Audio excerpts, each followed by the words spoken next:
Hey guys, Meg here from Nenaska Homestead, and today I'm doing vertical gardening, and I was going to show you a few different ways that you can do it. One option is this vertical garden that I just set up.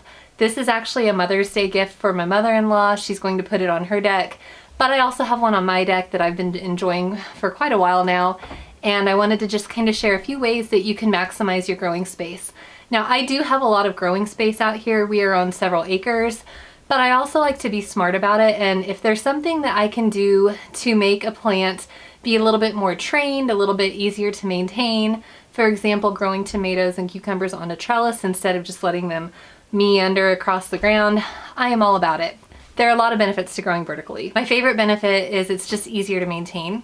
You're able to actually look at all parts of the plant. If there's something unhealthy or something that needs to be pruned, it's really easy to get in there and just get it taken care of versus kind of feeling around on the ground trying to find any areas that might be a problem. Now, this is kind of a superficial issue, but where I live we have a lot of snakes, and in my opinion there's nothing worse than walking through some tall vining plants and then seeing something slither out of the corner of your eye. So that's one of the reasons that I like vertical gardening. I also like it because you can get a bigger yield because you're able to plant your plants closer together. So for example, if your tomato is supposed to have about 24 inches of space between the tomatoes, when you're growing vertically, you can actually put them closer together because you're able to remove a lot of the lower leaves and train it up the trellis a lot easier. This is particularly good for indeterminate tomatoes, which are the ones that will keep growing and growing throughout the garden season. If you have a variety that's called a determinate tomato, those are going to get to a certain height and a certain maturity. They're going to put on a lot of fruit and then they're going to be done. But the indeterminate varieties, they are perfect for a trellis and they just go and go. We are actually doing something a little bit different this year with our trellises. Instead of just having a short 5-foot trellis like what we've been doing, we actually removed those trellises and we installed an archway. And I'm going to show you here in a little bit what it looks like. It's still in the working stages. We don't have it finished yet, but it's up enough that you'll be able to see what I'm talking about. So I want to talk about these Greenstalk gardens. This is called a 5-tier original Greenstalk garden. You can see that the pockets are extra deep. This is perfect for larger plants such as tomatoes, peppers, carrots, beets, anything that's going to grow a more substantial root system. If you're wanting to grow mostly lettuce and small things like that, you could go with the smaller pockets that are about half this height, and that one's called the leaf planter, and I don't have any of those to show you. A few benefits of growing in a vertical garden are you have more space because instead of, like I said, instead of sprawling along the ground, you're actually growing up, which is really helpful. You can also potentially increase your yield because you're growing more plants in a smaller amount of space. Just like if you go to the library and you check out the book Square Foot Gardening, which I did when I first started gardening, it can be very helpful to see what you can actually grow a little closer together than what maybe the back of the seed packet says. Another benefit is that by keeping the plants off the ground, you're going to reduce the amount of pests and diseases that they are prone to getting. They're going to have more airflow, which is really good for them, and the pests aren't going to be able to get to them as easily. And if they do, you're going to notice it faster because it's going to be closer to your eye level. And not to mention, it's just very aesthetic, especially in a place like a kitchen or a place with a sunny window, a deck, a patio. Anywhere where space is limited, it just looks really pretty to have something like this. In my green stalks, I'm growing a variety of plants. I'm doing tomatoes. The variety that I chose is called Orange Hat. It is a determinate variety of cherry tomato, and it only gets about this big, and then it has just clusters of cherry tomatoes, so it's just going to be really contained on this beautiful garden. I'm also growing a variety of cucumber called Mini Me. They get to be about 2 inches at harvest time. They're still going to grow a big vine, so it's going to be trailing down the side of the green stalk, but I think it'll be beautiful.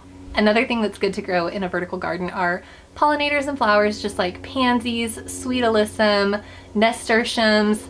I'm growing a variety of chocolate mint in this vertical garden, and the reason that I'm growing mint in a vertical garden is because it's one of those things that can become very invasive. If you've ever planted it in the ground or in one of your raised beds, you think that it's gone, and then the next season it's popped up 6 feet away from where it used to be, and it's back with a vengeance, and it's really hard to get rid of it. So anything that can be prone to becoming invasive is a really good candidate for a vertical garden. A vertical garden is pretty low maintenance. It still needs to be fertilized just like any garden. This has a reservoir up on top that you can either fill with a garden hose, a pitcher, a watering can. and the water will just like evenly drain down, clear to the bottom. The benefit of this particular Greenstalk garden, or all Greenstalk gardens, is the way that their watering system is it actually equally disperses the water throughout all of the layers. You're not going to end up with like a big saturated puddle at the bottom and then the top is dry. It's going to evenly flow out. This Greenstalk took about 2.5 bags of Pro Mix premium potting soil in a compressed bale to fill up. Otherwise, if you're just trying to get an estimate, it takes about 8 gallons of potting mix per tier. When you purchase a Greenstalk kit, you end up with 5 tiers, the internal watering system, and mine came with a really helpful guide for setting it up, as well as some stickers. And then I bought an additional base so that I could rotate it around and roll it around my patio. And one thing that wasn't included with the kit that I added afterwards was bungees, because we live in Kansas and sometimes the wind can get really crazy. So in the event of a really windy day, I can just bungee cord it right to the deck rails. Let's go take a look at some of the other trellises. Come walk in the garden with me. I'll try not to make it too bumpy. This is the entrance to our garden, and instead of growing a vegetable or something a little bit more practical, I'm growing morning glories. They're gonna be purple and pink and really beautiful.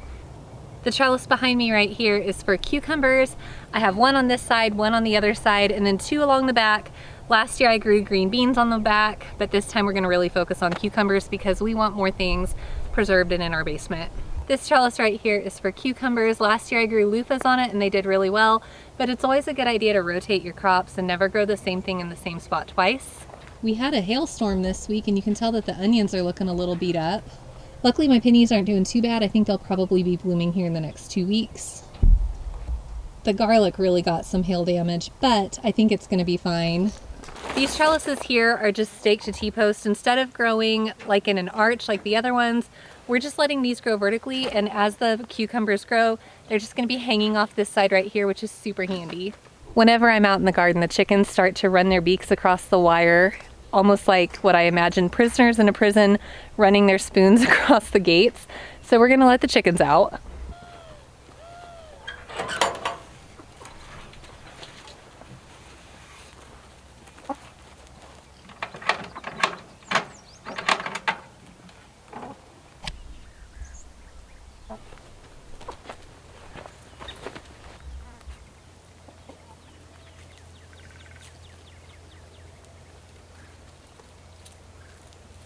I also wanted to show you our hops vines. These are what you make beer out of, and I just made a little trellis using some burlap twine, but we're gonna add a second layer because these are gonna get really big and bushy. Mary Piggins. Mary Piggins. Yeah. Hi guys. I'm gonna bring it in a little closer. I don't know if you can see these behind me with the sun setting, but instead of doing the trellises that we've had in the past, we've now got 2 arches on either side. So we can walk under them, which makes it really easy to garden. It makes it really easy for harvesting, but it also makes it really beautiful, and it's just a change. We've had this garden since 2017 with the same trellis system, and I was just in the mood for something different. So we're gonna try this and see how it goes. We're gonna be growing indeterminate varieties of tomatoes on here, which are the kind that are just gonna keep growing and growing and growing.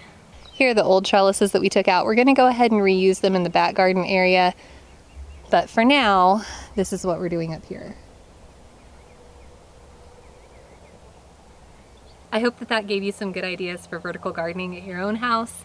There are so many ways that you can use it. If you have a small space like a patio or even just a sunny window, it's a great option for that. But also, even if you have a lot of space but you just wanna maximize your production and reduce the amount of pests that you have, there's so many good reasons to do a vertical garden. I think I'm gonna go play with my chickens, so thanks for hanging out with me today, guys.